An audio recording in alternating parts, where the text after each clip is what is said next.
খাজুর বুঝি দাম, অনেক আইটেমের খাজুর আছে। কিছুদিন আগে ছিল এক রেট, আর এখন রোজা উপলক্ষে চলে আসছে আর এক রেট। কেজিতে 30 থেকে 40-50 টাকা বেড়েই চলেছে।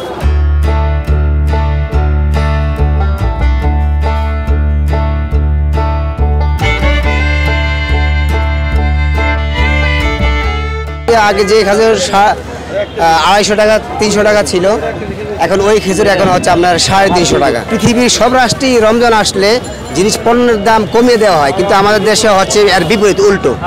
হ্যাঁ, আমরা যে কোনো খাবার রমজানের অজুহাতে আমরা 20 থেকে 30 টাকা 50 টাকা কেজিতে বাড়িয়ে দিই। এটা আমাদের একটা বাঙালির একটা রীতিনীতি, একটা রেওয়াজ হয়ে গেছে। এটা খাজুর বুঝি দাম, অনেক আইটেমের খাজুর আছে, দাম এবং কম বেশি খাজুর বহুত রকম আছে।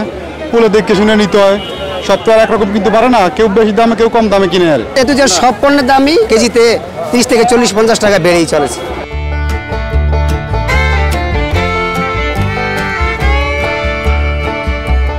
কিছুদিন আগে ছিল এক রেট, আর এখন রোজা উপলক্ষে চলে আসছে আর এক রেট। মানে অনেকটা প্রত্যেকটা কেজিতে 100-150 টাকা ডিফারেন্স চলে গেছে, মানে কেজি প্রতিতে। আমরা আর অনেকটাই কম ছিল, তো 3 দিন এখন দামটা একটু বাড়ছে।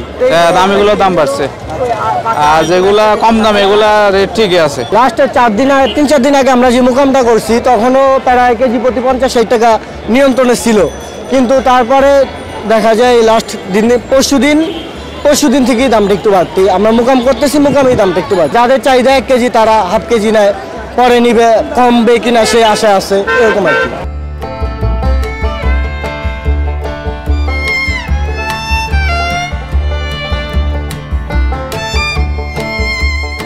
সংবাদ, ফিচার ও অনুষ্ঠানের জন্য ভিজিট করুন সংবাদ প্রকাশের ওয়েবসাইট এবং যুক্ত থাকুন ফেসবুক পেজ ও ইউটিউব চ্যানেলের সঙ্গে।